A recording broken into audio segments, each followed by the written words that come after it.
És l'hora dels adeus, ens hem de dir adeu-siau. Germans, dem-nos les mans, senyal d'amor, senyal de pau. Una mica més fort. La nostra comiat diu a reveure si adeu plau i ens estranyem ben fort mentre diem l'adeu-siau. No és un adeu per sempre, és un adeu per un instant. Al cercle refarem i fins tot ser serà més gran. La llei que ens agermana ens fa més forts, ens fa més grans. Si ens fa més bons minyons, també ens fa ser més catalans. Benvinguts i benvingudes a aquest llegir avui des de Santa Coloma de Farners, la Santa Coloma bona, que diem nosaltres, perquè de moment és l'única que ens ha contractat. I aquí a la Casa de la Paraula. Quina? Doncs una. Casa és una paraula, com carretera o com cadira, no? Avui hem vingut fins aquí agafant l'Eix, que és la carretera més catalana de les carreteres que es fan i es desfan. Una carretera que funciona bé, que està terra endins, que travessa boscos, planes, granges de porcs, estacions de servei on hi treballen impecables servidors que només els hi falta una barretina i puntejar una sardana per dir és que no es pot ser més català. Proposo instal·lar durant l'Eix uns altaveus que mentre tu circulis per aquesta carretera soni la Santa Espina, no? O que quan la gent tingui un accident, doncs tingui un accident i els cotxes s'agrupin fent castells, no? Un 4 de 8, no? Un 4 de 8 de cotxes de l'accident. Perdoneu que em desvio, però transitar la catalanitat en un moment que ser català és més difícil que ser un esquimal bi afroamericà i pansexual enmig del desert és una cosa que reconforta, no? Joan Vinyoli. Avui hem vingut aquí a parlar de Joan Vinyoli i això també és una cosa que ens omple el cor i ens buida l'estómac. Ens omple el cor, és obvi, i que ens buida l'estómac doncs perquè parlar de Joan Vinyoli davant de tanta gent que coneix Joan Vinyoli doncs ens fica una certa pressió al cos, no? Que sempre es sol manifestar en aquest conglomerat de coses que pots expulsar per darrere, com si t'haguessis menjat un congelat de la Sirena. No sé si us passa, però els congelats de la Sirena fan venir una mica de diarrea. Sóc l'únic que li passa? No, per riures entenc que no. Pasturen per la nit roques i cabres, el riu encès es precipita al mar. L'espai vermell s'omple de llamps com sabres, domini màgic, regne somlunar. Benvinguts i benvingudes a llegir. Un aplaudiment.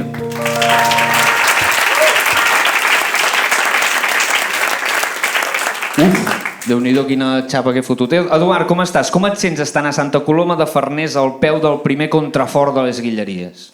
Doncs molt bé, molt emocionat, perquè a més... Se't nota. Se't nota l'emoció. Soc solsoní, soc fred, sí, amb el gel del Pirineu. Es porta per dins. Pues aquest tàndem d'avui es va repetir. Jo vaig tocar aquí fa 2 o 3 anys. Tu vas fer-me de road manager. Sí, estava al bar fent cerveses. Sí. I el president Quim Torra va venir al concert i em va comprar un CD.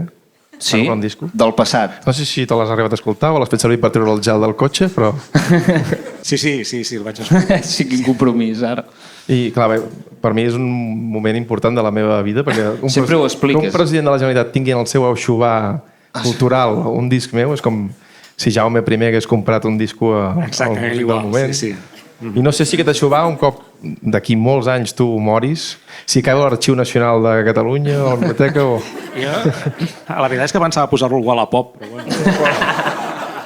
Mira, ara anem a presentar tal com mane a la persona que tenim avui de convidat, que ens fa molta il·lusió. Toca música de presentació de convidats, sisplau. Anem a presentar la persona que ens acompanya avui.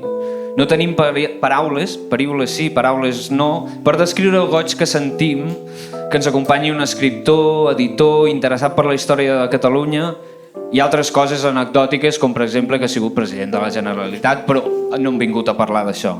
Puntualització pels més joves, la Generalitat. La Generalitat és això, és aquest edifici on va Salvador Illa a dutxar-se quan acabi de fer running, ¿vale? Per situar una mica. Un fort aplaudiment pel nostre convidat d'avui, un aplaudiment per Quim Torra. Gràcies, molt bé. Esperem sobreviure a l'experiència. Com estàs? Bé, content. Vas enviar-me un missatge per X. Per X, sí. Es diu X. i em va fer molta il·lusió i vaig pensar, dic, mira, doncs xerrar. Ja ho havíem provat abans, però no va coincidir de No dates. va coincidir mai. I hem hagut de venir nosaltres Aquí, a Santa Coloma, al Domini Màgic. Tot sigui això. La primera pregunta és obligada, Quim. Com ens hem de dirigir... Bueno, jo ja t'estic dient Quim i ara et dic, com ens hem de dirigir, tu? Així, perfecte. Quim està bé? Sí, està molt bé. I jo com m'he de dirigir a vosaltres? De vostè. De vostè. Va, molt bé, doncs comenci a preguntar. No, Potser estem sent un pèl massa agressius, no? Sí, no. Una mica de, no sé, un expresident. No, aquí vens amb qualitat de persona interessada per la... Quim Torra a tot arreu, gràcies a Déu. Com ja hem dit a la presentació, tenim moltes ganes d'entrevistar-te i així, per començar, abans de parlar de Joan Vinyoli, jo et volia demanar, si el teu pas per la política fos un llibre, què seria? Un llibre més de poemes èpics o més un recull de contes tipus Quim Monzó? Uf, no? Uf, va dir ell. Uf, va dir ell. Seria el recull de contes de Monzó. Sí, sense cap mena de dubte. No. Jo penso que no va tenir... Va tenir més de tota la ironia monsoniana a la meva presidència que no d'èpica. I per tant em sembla que sí, que un títol com aquest, Uf, va dir ell, seria un bon títol. Seria aquest títol, Bastant bon resum. Ostres. També, ara que ho penso, també podríem agafar un to més Disney, tipus president per sorpresa. Això també penso que també podria ser una altra manera de resumir-ho, però estaria bé. Contes divertits, o també, no sé, ja que estem al Domini Màgic i parlant d'en Vinyoli, doncs no sé, Tot és ara i res també em semblaria bastant adequat. Cada títol és millor. Sí, cada títol és millor. La veritat. Quedem-nos amb Vinyoli, que sempre és el millor de tot. Sí, quedem-nos amb... Perdó, Toni Solà, perdó. És que després explicaré el del Toni Solà i el Pep Solà, que és el que de fet ens porten aquí. Vale. Potser el teu hit més gran, com hem dit, és haver estat president de la Generalitat. No, el meu hit més gran va ser quan vaig dir Tros d'Aquànium. És veritat. Sí. Aquest va ser a dalt de tot. Apreteu, també. Apreteu, basta. És un clàssic, també, i després hi ha tot el tema de la senyora Arrimadas. Si fessis un disc, el primer hit seria Apreteu, el segon seria Tros d'Aquànium. Sí, després serien les meves brillants intervencions al Parlament, per exemple. Però a part, abans de ser president, tenies una editorial a Contracorrent. No. A Contravent, veus? Sí. Això passava. Això anirà passant, que jo m'equivoco, però bueno... Això li passava molt a la Diputació de Barcelona, suposo, perquè no em va subvencionar mai cap llibre que vaig editar, i jo crec que ho enviava, això, a una editorial que es deia Contracorrent en lloc de Contravent, no? Perquè... I ells no en tenien res, no? I clar, no va arribar mai ni un euro. Això és una crítica com... Una petita crítica, sí, als llibres que es compren des de les diputacions. Com està aquest projecte? Aquest projecte es va aturar quan vaig ser president i bé, això va aturar que continués perdent diners. Et va salvar ser president? Em va salvar de la ruïna. D'arruïnar-te? Sí. Si et sembla bé... No, jo sempre dic que Contravent, que m'ha agradat molt, com a iniciativa, més que una editorial era una fundació, diguem, saps? Que jo anava posant els calés per editar els llibres que a mi m'interessaven, pensant que podien interessar més gent, però no va acabar de funcionar. Quin és el superventes més gran de Contravent? Els supervendes, per sorpresa meva, el llibre que menys m'ho podia esperar, que va ser la traducció contemporània del Pickwick de Dickens. Sí. És el meu llibre preferit. Ah, sí o què? T'ho prometo. Però amb la traducció de Carner o amb la traducció de Contravent? La vaig llegir en castellà, jo. No sabia que existia en català aquesta. Sí, veus com a Contravent no funcionava. I va ser un llibre que vaig pensar, dic, és impossible, això ja és la ruïna total, perquè Pickwick és un totxo considerable. I en canvi, escolta'm tu, els van vendre tots. Les sorpreses d'aquest país. En queda algun... Jo te'n podria aconseguir algun, sí. Bé. De llibres de Contravent en queden. Tens els quants. Sí. Si et sembla bé, anem a submergir-nos una mica en Joan Vinyoli. Així per començar, quina relació tens tu amb el poeta Joan Vinyoli? Quin és el teu això que es diu ara, el teu background? És que també som una mica moderns, perdó, de tant en tant fiquem paraules. Jo, clar, és que aquí a Santa Coloma Vinyoli ens va arribar una mica de sobte, no? Aquí estàvem acostumats que el nostre poeta era Salvador Espriu. Salvador Espriu, que ens el van robar els d'Arenys, però que és nascut aquí, que a més aquí se'l reivindicava, tenim una escultura de Subirachs a la plaça, hi havia hagut els premis Espriu, etc. Vull dir que clar, a mi m'enganxa amb tot el món d'Espriu, que potser era el poeta nacional de la meva generació, no? I en canvi va resultar que gràcies a la tenacitat d'en Pep Solà, sobretot, crec que jo ho he de dir així, a mi és el que me'l fa descobrir, a través de la seva biografia, a través d'impulsar els dominis màgics, etc. Jo vaig entrant en el món de Vinyoli i bé, no diré que hagi substituït Espriu de Montsenguart, és un tema molt delicat. He vist cares és un tema molt delicat en Santa Coloma. Vinyoli, Espriu, és un tema molt delicat. Però diguem que a poc jo he anat entrant en la poesia de Vinyoli. Quan vaig ser director del Born vaig tenir la sort de convidar també el Xavi Múrcia, que va fer unes cançons basades en la poesia de Vinyoli. I bé, en fi, he anat llegint Vinyoli i m'he anat entrant en aquest poeta que finalment hem fet nostre i que la Biblioteca de Santa Coloma porta el seu nom. Com anava a dir-lo del Barça i tal, però crec que ho he dit bé. Jo no m'he perdut tant. Sí, allò que va dir aquell president del Barça de que... Sí. El club que porta la ciutat, no? El club que porta el nom de la ciutat, no al revés, la ciutat que porta el nom del club. Nosaltres, fins que no ens pagui la Fundació Salvador Espriu, serem molt de Vinyoli. Molt bé. Sempre Vinyoli. De fet, no volia... Hi ha una cosa, una dada que m'he fixat, que aquest cicle comença un divendres 13 amb la 13a edició. Molta sort. Només volia dir això. I ara anem a parlar de la figura de Joan Vinyoli. Joan Vinyoli neix l'any 1914 a Barcelona, però molta gent va néixer l'any 1914 a Barcelona. El que molta gent no feia era pujar a estiuejar a Santa Coloma de Farners. Des de la meva profunda ignorància me l'imagino com aquests nens de ciutat que arriben al poble d'estiu i veuen com les altres criatures, com si fossin criatures mitològiques, els altres nens de poble que xerren diferent, que juguen diferent, i segurament que ja saben conduir tractors i camions de 4 eixos quan els nens de ciutat encara porten velcro a les sabates. Quim, quin és el record més viu que tens de la teva primera infantesa? Aquella primera trapelleria o aquell primer acte... Bueno, tu ja n'has fet bastants d'actes que t'han censurat, però el primer. El primer.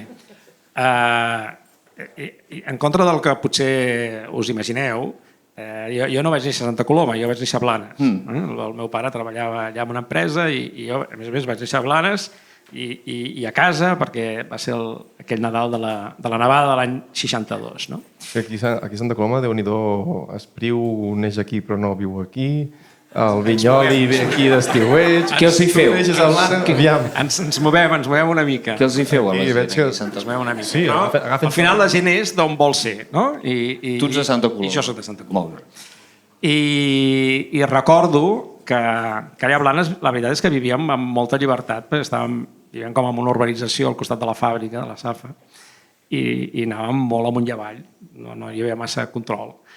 I de ben petit crec que almenys la llegenda familiar diu això, vull dir que me'n vaig anar caminant fins a Blanes amb unes amigues i res, clar, imagina't, no? Tota a casa patint, on està aquest home, etc. Fins que em van trobar, em van localitzar viu i em van tornar cap a casa. És potser la primera trapelleria així. Primera fugida de casa. Primera fugida, ja, de les primeres fugides que jo he fet a la vida. Sí. La més èpica? La més que recordes així? O en tens alguna fugida d'aquestes? No, la més èpica no, però la que sí que em va condicionar molt la meva vida va ser quan vaig tenir l'oportunitat d'anar a viure a Suïssa un temps, perquè jo treballava en una empresa d'assegurances, que la matriu estava a Suïssa, i vam poder marxar allà amb tota la família i jo que no havia sortit mai de Catalunya, etc. Doncs viure un temps fora em va agradar molt, va ser una gran experiència. Es viu bé allà, eh? Molt bé. Molt bé. Els diners també hi viuen molt bé allà, no? Molt bé. Diuen que per això els envien. Molt bé. Seguim parlant de Vinyoli. Molt bé, no? Aquesta base, com li doni un toc... Entre relaxant i inquietant, no? Sí. Amb la mort del seu pare, Vinyoli va haver de començar a treballar de molt jove un negoci on la gent es fa d'or, on els somnis es converteixen en realitat i on tothom s'hi posa per acabar conduint Mercedes daurats amb pneumàtics de diamants, el que vindria a ser el món editorial, no? La poesia no és cosa de sentiments, sinó d'experiència. Aquestes paraules de Rilke, que Vinyoli va llegir en una revista, el van motivar a escriure els seus primers poemes. Quan parlem de primers poemes, fins a quin número és els primers poemes? Quan podem parlar dels segons poemes? No? Sempre diu, els primers poemes els va escriure... Bueno, és igual. Quim, parlem de literatura i experiència. Quina és la teva experiència vital més literària? Allò que dius, amb això podria fer un llibre. Doncs la meva experiència vital, la que em va portar a escriure el meu primer llibre, va ser justament l'any que jo passo a Suïssa, que ja va marcar una mica la meva via monsoniana a la vida, perquè resulta que jo me'n vaig com un alt executiu d'una empresa d'assegurances de Suïssa i torno a l'atur, vull dir, perquè mentre estic allà, doncs una empresa de la competència compra la meva empresa i normalment quan passa això, si tu ets l'empresa comprada, doncs hi ha una sèrie de reestructuracions i en el meu cas doncs, va ser una reestructuració total, vaig ser decapitat i vaig tornar a Catalunya pensant, i ara què fas, no? I en aquell moment de grans dubtes vaig pensar, hi ha un negoci, fes d'editor. I vaig fundar A Contravent i em vaig equivocar. Dels errors... Sempre et fan Sí, fora però després em vaig tornar a equivocar perquè vaig pensar, pots portar Catalunya en independència, fes de polític. Tampoc va funcionar. Sempre et fan fora dels llocs, no veig. És una dinàmica... Jo sempre dic que la meva és una vida una mica mig camí. Sempre acabes... Sempre t'acaben traient dels llocs. Però de petit Té avantatges i inconvenients. tenies problemes amb l'autoritat, de petit? O... No, jo era molt bon noi, vaig anar a una escola religiosa, molt bé tot. No, res feia presumir que acabés com vaig acabar. Clar, No. una escola religiosa que pot... No, vaja, que no. Però, és a dir, que encara va ser molt pitjor tot el que va venir. Vale. Sí. Seguim amb Vinyoli. De bon principi... Hosti, és que és molt inquietant aquest d'això, realment. No us inquieta una mica? No... És un estàndard de jazz. Jo crec que ens ajuda a penetrar en la natura. Sí, no? Aquest ritme. El que passa és que és un estàndard de jazz que es diu All the Things You Are, però no estic pillant com tocar-lo. Jo notava que estava total lent. perdut. Jo no us recordava del CD, això. No. Perdó. De bon principi, Vinyoli era un poeta que deia que escrivia els diumenges i durant les vacances. És a dir, com hi ha gent que aprofita per fer sofà, per sortir a caminar o per podar les plantes, que segurament després se't moriran, ell es posava a escriure poemes. Vinyoli deia que els poemes de Rilke li van ensenyar la forma i l'estructura de la poesia, però qui realment el va inspirar i el va motivar a escriure va ser Carles Riba, dels Riba famosos. Ja ens entenem, perquè jo conec un Carles Riba. Es dedica a fer titelles. Sí, que seria molt difícil que hagués inspirat a Vinyoli, no? Però no per una qüestió de qualitat, perquè els titelles són preciosos, però... Sí, bueno. Quim, quina és la teva primera lectura, el teu primer llibre que et va atrapar i et va fer estimar això de passar pàgines? Ben acabat. Clar, no ho toca ell, és una base. Se m'escolta més del que em penso, Escolta la música, atenció. La veritat és que tot va ser una mica desordenat i confús, perquè jo anava llegint tot el que més o menys hi havia per casa. El meu pare sempre ens deia que havíem de llegir una sèrie de llibres que ens recomanava molt, però passaves de la novel·la de Jules Verne doncs, a una novel·la humorística del Giovanni Guareschi, per exemple. No? Però quan tinc jo la sensació de que realment estigui llegint literatura i que és l'autor que més potser m'ha agradat llegir i rellegir moltes vegades és quan llegeixo Josep Pla. Llavors sí que m'adono que estàs davant d'un escriptor. Un escriptor que escriu d'una manera que a mi em sembla molt moderna, que encara ara hi gaudeixo moltíssim, i que a més m'explica el meu país com ningú me l'havia explicat abans. Quina edat és això? Això seria els 20 i molts. Vale. Sí, sí, m'imaginava un nen petit fumant. No. Per això arriba tard, però potser arriba perquè abans hi havia hagut també tota aquesta dispersió de lectures.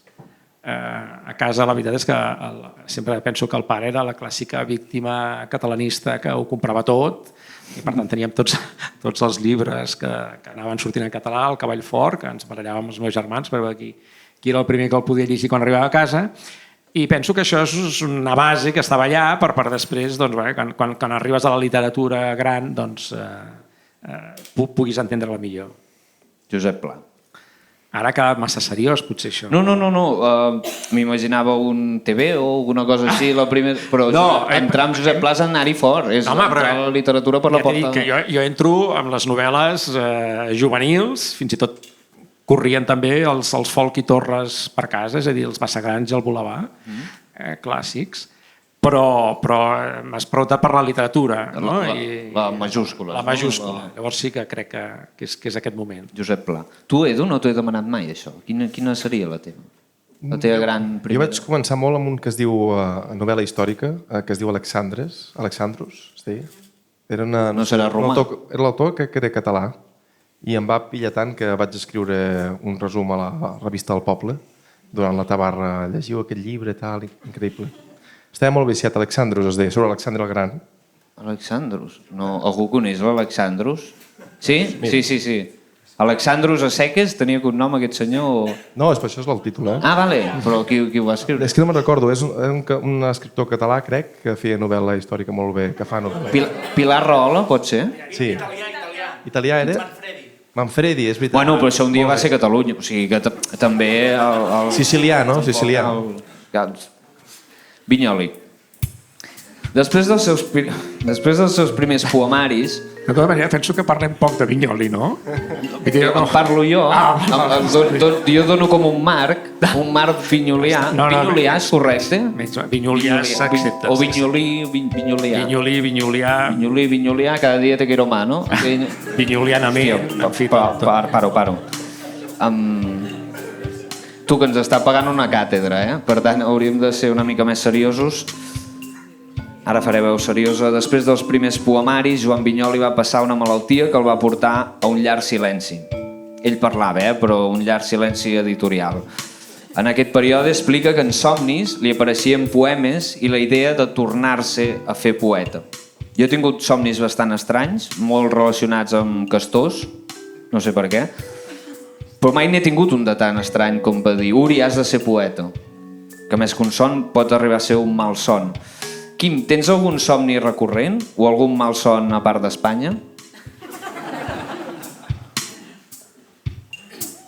És difícil, perquè a part d'Espanya és difícil. És un mal son gros. Realment, ha de ser un gran mal son. És un gran... Bueno, no ho sé, digueu-m'ho tu. No, jo sempre he explicat que de les coses més terrorífiques que recordo eren les sessions de control al president al Parlament. Perquè jo, de fet, no sabia com funcionaven aquestes sessions de control i recordo les primeres terribles. La meva elecció ja va ser tot el show que va arribar. Jo en aquells moments era el racista número 1 del país, etc. I em diuen, ara has d'anar, mira, ja es toca dimarts, has d'anar a fer les sessions de control al president. I dic, com va això? Diu, els diferents grups et aniran fent preguntes. Dic, molt bé, doncs. De Vinyoli? No, de Vinyoli. No, tant de bo haguessin estat de Vinyoli o de Josep Pla, però no, resultava que no. Es tractava d'anar a veure què era tot allò, mira que hi havia milions de coses, però què era allò que jo no sabia, per poder-te posar nyic. Exacte. I, en canvi, els meus consellers sabien que els hi anaven a preguntar als grups de l'oposició. El president no ho sap, en canvi els consellers sí que ho saben. I he pensat, home, no em sembla just, podríem, o que ningú ho sàpiga, o... Més divertit, home, juguem. No? O això, total, que vaig allà, i clar, les primeres vegades eren tremendes, perquè estava gairebé tota la tarda anterior preparant-me com 100 possibles respostes a preguntes que jo m'imaginava que em farien i clar, sortia la CUP i no l'encertava mai, no? La pregunta que jo a la CUP em pensava que em faria, per exemple, no, mai. Però això era el de menys. Jo és que a partir d'aleshores vaig passar a tenir les preguntes de gent que, clar, van entrar a la meva vida i jo no no em podia imaginar mai, no? Tenir la senyora Arrimadas, per exemple, mítica, no? Sí. Allà, que El Celsia, no? Ara... Jo, com que estava en el... Políticament. La tenia... Jo estava assegut en el banc del govern i, clar, ella estava allà aquí a l'oposició. Jo sempre dic que des d'aleshores que tinc la meva orella esquerra feta pols, perquè aquella dona era terrible, no? Amb els seus cartellets i les seves intervencions. Era un moment molt desagradable, però, esclar, després venia l'Iceta, amb el seu cinisme. Els seus balls, no? També. I després l'Alejandro Fernández. Vull dir, era realment un moment terrible per mi. I això hi has somiat? Alguna vegada he somiat amb la senyora Arrimadas. No demanarem què he somiat a seguir... No, és tot molt desagradable. La veritat, no. Deixem-ho aquí. No, per això vull dir, posats a un malson superior a Espanya, només se m'ha ocorregut aquest. Les rimades. Sí. Com si no ho fos, no? Seguim amb Vinyoli. Com una mica d'inspector, també. Al principi comença com una mica de... Has trobat el que volies fer o no? Sí, ara s'està semblant a la cançó original. Vale. Després de la malaltia, Joan Vinyoli es converteix en un gran poeta. Tot i això, sempre va ser molt crític en el lloc mediàtic que ocupava. Fins i tot, i això és molt graciós, buscant informació de Vinyoli, perquè aquí ens informem molt, vaig mirar una entrevista que li van fer a TV3. I enmig de l'entrevista, mentre ell estava donant una resposta, a casa seva, van tancar la llum. I es va quedar a les fosques. Molt mal gravada aquesta entrevista, Com? Aquesta entrevista jo també l'he vist i és una miqueta... Estan com encara en brut, allò, gravem? Sí. Però ell està donant una resposta i de cop li apaguen la llum. I se sent darrere un tècnic que diu «Perdona, pensava que ja havies acabat». I es queda Vinyoli com amb mitja resposta a la boca. Només els hi calia tirar-lo de la cadira i posar-li a la Juliana Canet, no? Allà de, vinga, va, ritme, la tele necessita ritme. Parlem de literatura i mitjans. Vinyoli deia, referint-se a la poesia del seu temps, que n'hi havia molta, deia, el garbell del temps ja seleccionarà. Creus que s'escriuen massa llibres? Quina opinió tens dels llibres de famosos? Per dir-ho d'alguna manera. Abans, sobre aquesta anècdota que deia de la televisió, passarem pel verificador vinyolià d'en Pep Solà. Això va passar així? És veritat, Pep? Exactament no ho puc dir. Hi ha alguna cosa amb un tècnic, sí. Sí.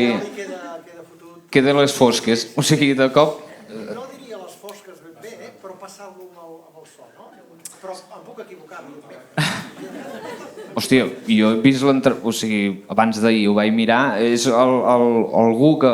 Jo crec que el que volia... Passarem per alt aquesta petita... Però crec que el que volíem fer és com donar-li una certa màgia de dir, vale, quan acabi la seva resposta baixarem els llums i quedarà un final espectacular, però el tècnic amb l'interruptor se li va anar el dit una mica abans i el va deixar a les fosques i diu, perdona que... Però em puc equivocar, també. Segurament m'equivoco jo. Sobre la pregunta de si s'editen massa llibres, em sembla molt bona aquesta resposta d'en Vinyoli. És veritat, no sé, doncs si s'editen massa llibres, el lector ja serà capaç de triar i de garballar i per tant deixem que tothom pugui fer el que li sembla que ha de fer. Potser jo també vaig editar massa llibres, no? I en canvi... El Club Pickwick s'havia de fer, Pickwick segur, però hi havia alguns dels altres llibres que potser no calien, o en qualsevol cas potser s'hauran de tornar a reeditar d'aquí 20 anys perquè tornem a redescobrir alguns clàssics que malauradament en aquest país ens toca anar redescobrint en cada generació. Però, i amb això, igual que els llibres dels famosos, deixem que també... S'expressin, no? No, que primer ells que s'expressin i que la gent sigui prou adulta i prou conscient per poder triar el que li sembla, no?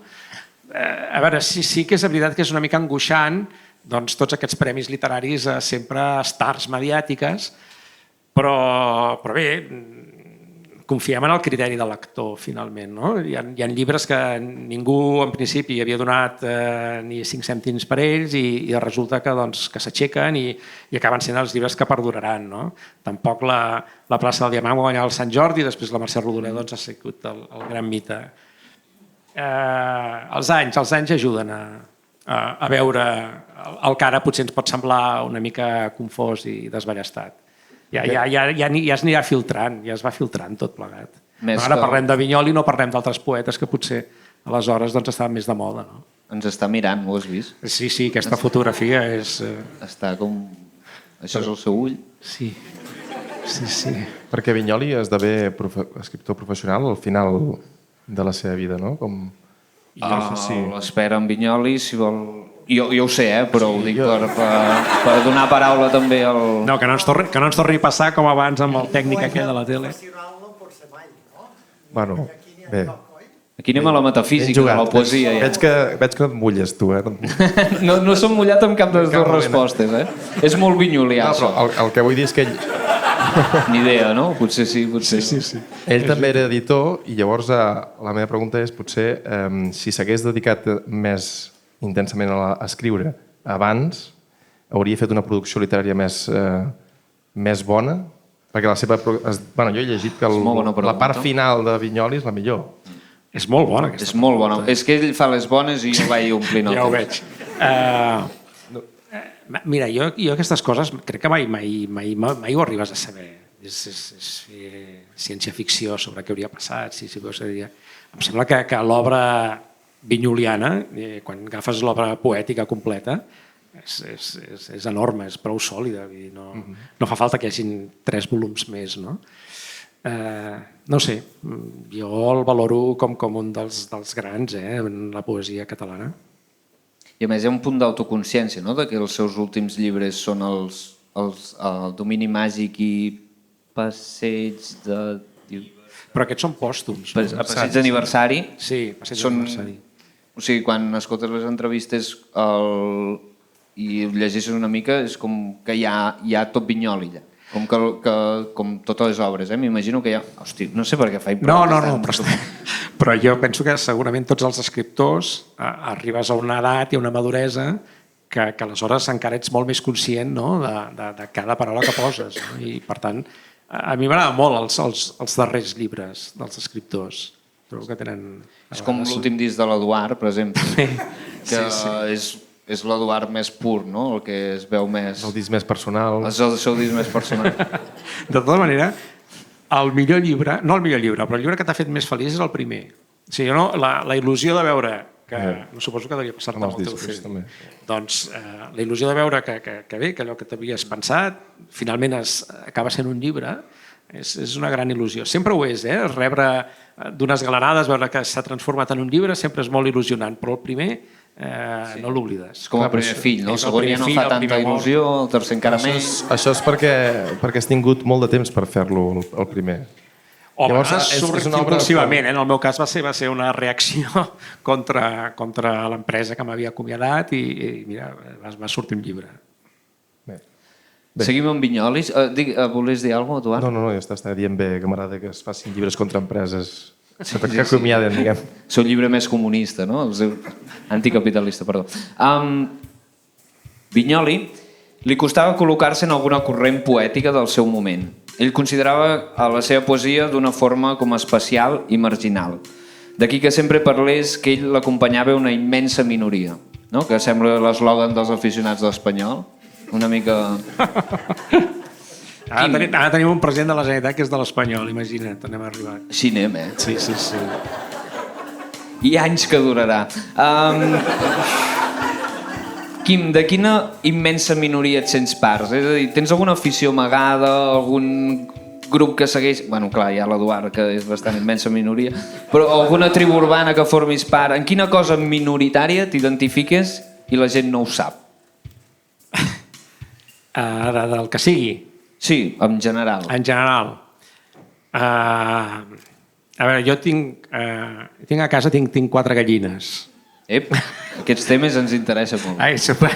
Ja m'imaginava que això interessaria. Sí. No, i bé, doncs tenim una relació molt cordial, les gallines i jo. He descobert el món de les gallines. Suposo que això deu ser bastant minoritari, no? Sí. Veig que 4 ous al dia. Penso que són... Sí, no, però més enllà, perquè clar, quan entres en aquest món vols saber més coses sobre aquelles gallines, no? Resulta que les gallines són capaces d'identificar fins a 100 persones diferents. Sí, i passar d'elles, Fins també. a 100 persones. A més, és que és molt còmode tenir una gallina. És a dir, ella fa la seva vida, posa un ou i tu reculls l'ou i ja està. No sé, és una gran comoditat. Sempre estan allà, no s'escapen. I si vas amb una màscara de llop? Home, seria molt estrany el senyor Quim Torra entrant amb una màscara de llop. No, però molts factors, He tingut víctimes. A vegades, com que jo les deixo sortir, no perquè hi ha la grip aviària, però quan les podies deixar sortir, doncs he tingut alguns atacs no sé, algun aguilot, alguna cosa, alguna bèstia que se me les ha menjat. I per això dic que ara ja vaig per la 4ª legislatura de gallines. Sí. M'han anat liquidant gallines i llavors jo les vaig suplint. Jo en tenia també de gallines i vaig veure la mort més poètica en una gallina. La va atacar un gos, va quedar malferida i amb la companya de pis vivíem en una rectoria, amb la companya de casa li vaig dir estava molt fotuda i van dir l'hem de rematar. I li vaig dir vés a dalt i agafa un sac. L'estratègia de sac i contra la paret, una cosa que s'ha fet sempre. S'ha fet sempre. Tenir gallines a Solsona és molt habitual, Una gallina... Tothom té gallines. Una gallina moribuda. Aquí som vinyolians i això no ens ho permetem de cap de les maneres. Doncs abans que jo l'agafés i la fiqués... M'estava costant molt. Jo ho vaig dir molt valent, però després em va costar molt. Doncs la gallina, abans que jo l'agafés i això... Es va suïcidar. Va agafar les seves últimes forces, es va alçar, va obrir les ales i va caure mort a terra. Jo tinc una anècdota encara millor. Gallines, parlem de gallines, que és bon temps. Tinc l'anècdota... Els de Vinyoli us sembla bé que ens desviem... Van ser atacades també per un gos. Una mica va venir un gos i jo... Escolta'm, a veure, jo tinc aquí unes gallines, vols dir que aquest gos no me les espantarà i tal? No, aquest gos... No fa res, no? No fa res. Va deixar anar la corretja del gos i el gos va sortir corrents a atacar les gallines. Però les meves gallines estaven instruïdes en l'art de ser atacades. Sí. I llavors es van fer les mortes.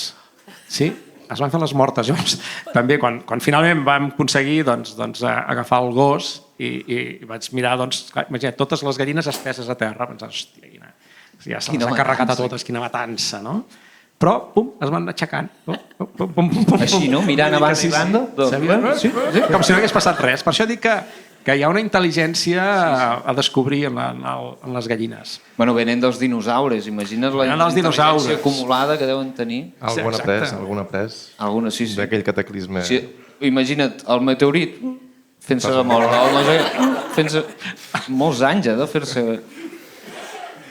Acabem amb Vinyoli. Hem fet un gir una mica inesperat. Sí. Molt, jo crec que instructiu, fins a cert punt. Sí. Com que havíem començat amb Monzó, doncs... Clar, aquí podem acabar. Ser vell de veritat vol dir saber estar sol. Estalvia gemecs i fes més ample el mar. Vinyoli deia que un poeta es fa, però els poetes també moren. Per tant, jo afegiria, un poeta es fa i es desfà. Fins aquí la meva aportació a la càtedra Joan Vinyoli de poesia contemporània. Quim, una pregunta que fem sempre. Com t'agradaria morir i quin t'agradaria que fos el teu epitafi? Ens posem seriosos ara. O no. Vulguis. No. Com una gallina, t'agradaria? Sí, una cosa així... Bueno, no sé si al final que tu volies fer-li la gallina potser seria una mica massa bèstia, però una cosa així ràpida estaria bé de morir. Penso que el que és fotut és la malaltia, és la bellesa, però morir morts i ja està, no passa per res. I l'epitafi el tinc, i a més el tinc a la façana de casa. Jo he vist que en un mas aquí a les afores de Santa Coloma hi vam voler posar un rellotge de sol perquè no hi era. I és un rellotge vinyolià. És un rellotge on hi ha la llegenda de tot és ara i res, justament. I em sembla que seria un bon epitafi. Tot és ara i res. Doncs fins aquí la vida de Joan Vinyoli. Un aplaudiment.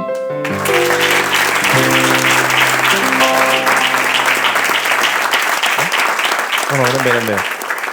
Jo volia fer una pregunta que té a veure amb política. Tu vas començar amb la Unió Democràtica de No. Catalunya? No. No, és una llegenda que no sé, deu ser però de està a la la Viquipèdia, Viquipèdia això, i coses d'aquestes, però no, jo no he sigut mai militant d'Unió. Hòstia. Estava amb els crítics d'Unió, M'ha precisament. caigut un mite, ara. Els del matí. Però està a la Viquipèdia, això. Sí, no, però jo en canvi admiro moltíssim, per exemple, un personatge com Manel Carrasco i Formiguera, aquest sí que era els d'Unió bons, però clar, la Unió de Duran i Lleida a mi pensava per com és possible que aquesta gent estiguin sota el domini d'un individu que representa tot el contrari que representava Carrasco i Formiguera. M'has desmuntat. Però vaja, perdó, la No, anava pregunta quina Unió era? Democràtica de Catalunya, Santa Coloma de Farners, carlisme, si ets net si ets carlista, si ets un... Ah, carlistes. Net de carlistes. A casa, no, a casa no. A casa els avis eren de la Lliga, els avis Torra i els avis Pla eren d'Esquerra Republicana. Bons dinars, no? Bons dinars, molt bons dinars. Sí, una crema de Sant Josep a casa extraordinària. Doncs ara anem a una secció que et farem preguntes molt ràpides que hauràs de respondre a... Es diu Això no és literatura, és un test pim-pam que hauràs de respondre... Pim-pam. Aquí hi ha gent que s'ha escoltat el podcast. Primera pregunta, què en penses del Pep Sala? És un cantant. És un cantant. El cantant de Sau... Bueno, el que no El era segon cantant de Sau que... Perilla... Exacte, sí, no sé gaire més. Ha quedat allà. No. Respostes ràpides. Quin és el teu pantà de Catalunya preferit? El de Sau, Sau? sí. Pregunta estranya número 1. Sí. Tornar a ser president en una Catalunya socialista o no poder veure mai més Ratafia? Hòstia. He de triar una de les dues? Sí, és una dicotomia. Un dilema. Xavi, perdona'm, no tornar a prendre ratafia. Si t'haguessis de reencarnar en un animal, vegetal o objecte, en què et reencarnaries? Gallina. Amb qui preferiries quedar-te tancat en un ascensor? Amb Salvador Illa o amb el Montilla? Amb Salvador Illa. Qui et faria molta gràcia que fes de president o presidenta de la Generalitat? Així gràcia com de... Mira, faria gràcia que ho fes aquest. I no val a dir-te tu mateix, Doncs un jove independentista que fins ara no hagi tingut res a veure amb el procés. Pregunta estranya 2. Tortures grecollatines. Dilema. Haver d'arrossegar tota la vida una pedra molt pesada amunt i avall d'una muntanya mentre sona Joan Manuel Serrat, només les cançons en castellà? O que una àliga et mengi cada dia el fetge i a més sigui una àliga que parli i que sigui xarnega i t'expliqui el drama de ser xarnego sent ella un xarnego de tercera generació? No, tot és impossible. Les dues són impossibles. No, passo. És impossible. No. I per últim... Ara... és que últimament hi ha aquest tema del xarneguisme que s'està fent molt pesat, molt. I això em portaria a inclinar-me més aviat per la primera. Pel Joan Manuel Serrat, el bo, no? El castellà. No, jo sóc del Serrat de la primera època en català, però que també em sembla... No l'he seguit, No, ha anat fent. És un noi que ha anat fent. I acaben de donar la medalla d'or de la Generalitat. De la Generalitat? Sí, bueno, si no ho fan ara, no... I per últim, el primer que faries si Catalunya fos independent és... 3 punts. Què faries? Abraçar-nos. Abraçar-nos. Fins aquí, això no és literatura. Un aplaudiment. Va impactant els aplaudiments. Bé, un joc, fem el joc i anem tirant cap a solució. Farem un joc, sí, farem un joc i anem tirant. Jugarem una mica amb la poesia i les seves coses. A veure, si m'explico bé el joc que et faré. Jo et llegiré un poema que portarà per títol algun llibre o poema de Vinyoli. Però que de Vinyoli no en tindrà res. Són poemes fets a partir de declaracions de polítics o gent famosa de Catalunya. Jo et llegiré el poema i tu has d'endevinar qui les ha dit. Sí? S'entén una mica el joc? Sí. Jo crec que fent-ho s'entendrà millor, perquè m'he explicat bastant malament.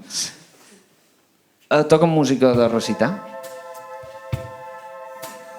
Avui estem una miqueta foscos. Sí, estàs molt fosc avui, Fer-ho major, un acord major. Sí, toca en major, millor. El poema es diu Tot és ara, 3 punts i res. Volguem dir tot és ara i res. Diu: fer un cop a la democràcia, humiliar els constitucionalistes, heu dividit els catalans. Em preocupa que Espanya es quedi sense centre, sense aquesta ancla a la realitat.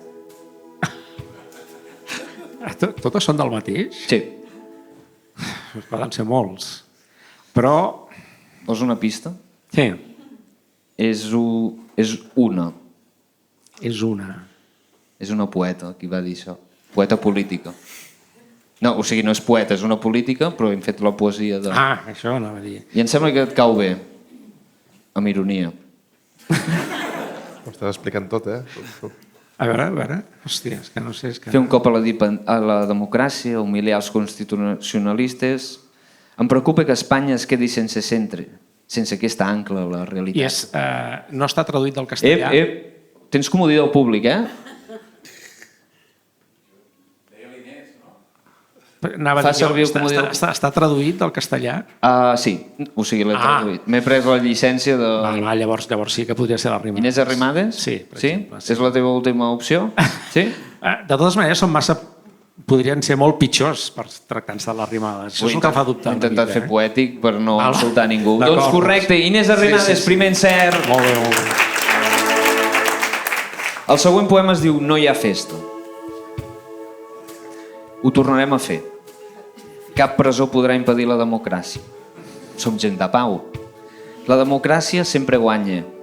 Estimem Espanya. Quin polític va dir això? Aquesta última...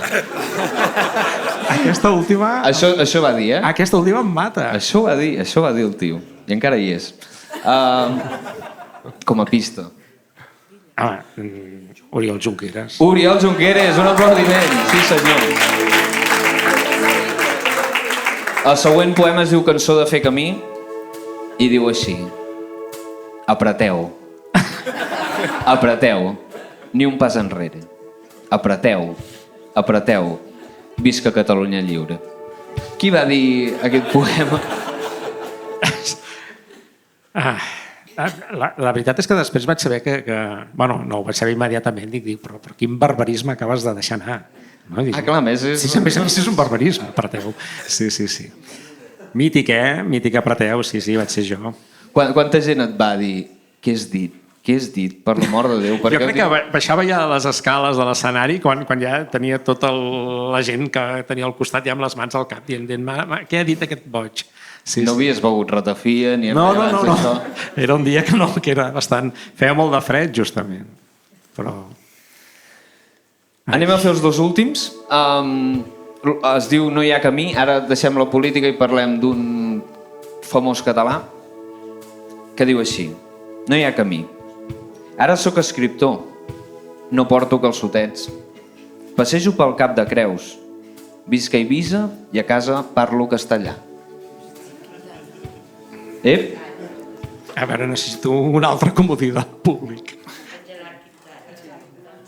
Gerard Quintana va sortir el convidat dient que a casa parlava castellà i vivia a Eivissa. Sí, és veritat. Sí. I el dels calçotets no sé si ho ha dit, però crec que és Vox Populi. Gerard Quintana. Sí. I anem a l'últim poema, que es titula El callat. Faig música ultralocal. No mataria ni donaria un ronyó per ser professional de la música. Bob Dylan no existiria si no fos per la tradició trobadoresca catalana. Ojo, el tio aquest es va quedar a gust, Qui creus que ho ha dit, això? És mort? No, és viu. És viu. Bueno, d'esperit potser una mica. No, bé, hauria dit Pau Riba, però... El tens més a prop del que et penses. Sí? Sempre fa servir d'esquer. Eduard Gené, un aplaudiment. Hagués dit Albert Pla, no sé. Sí, és que... M'encanta que hagués dit Pau Riba o Albert Pla. Perfecte. Tu, aquesta afirmació, la Bob Dylan i això, ho tornaries a dir? Però és que és veritat. No, o sigui, per... O sigui, els catalans i occitans som els inventors de la cançó d'autor. Els trobadors és això. Llavors Bob Dylan ja tenia aquest rotllo trobador, rotllo. Es va estrenar amb un local que es deia el trobador. Totalment d'acord, absolutament. Sí, i tant. Hauríem de pagar drets d'autor aquí. Sí. Sobretot a la discografia de Bob Dylan.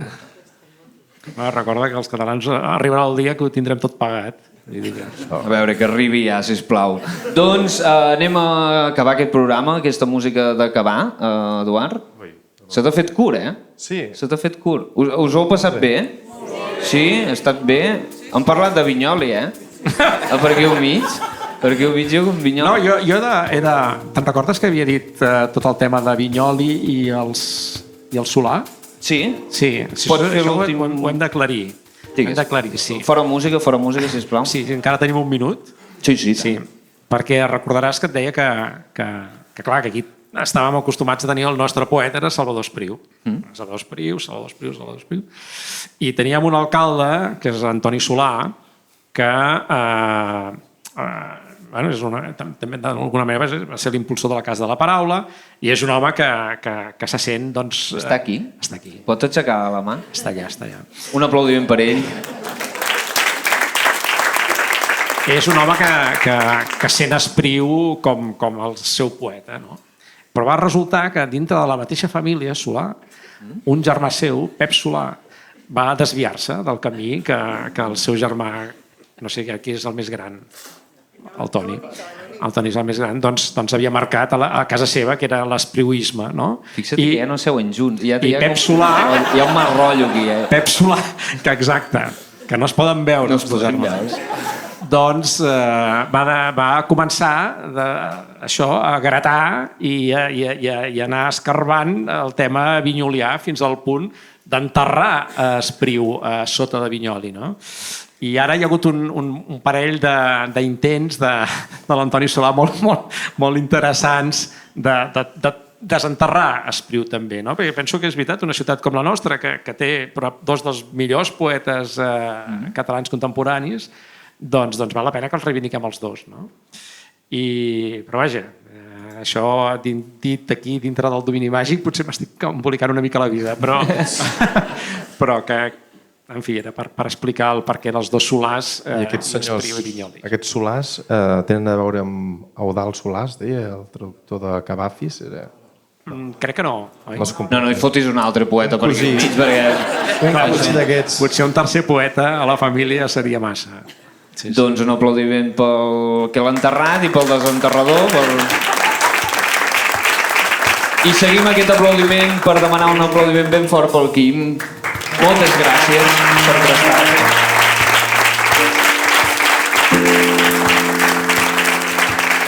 Un altre aplaudiment per la gent que organitza això, per haver confiat en nosaltres quan nosaltres fem el que podem. Un aplaudiment ben fort per ells. Un aplaudiment pel Joan, el nostre tècnic, que sempre demanem un aplaudiment per ells. Un ben fort. I nosaltres, com sempre, marxem cantant com hem arribat, perquè qui canta, els mals espanta. Això ho he afegit avui i crec que és maco, eh? Ara ho vist que et deixat molt bé per acabar la prova. Perdó. Res. És l'hora dels adeus i ens hem de dir adéu-siau, germans, dem-nos les mans, senyal d'amor, senyals de pau.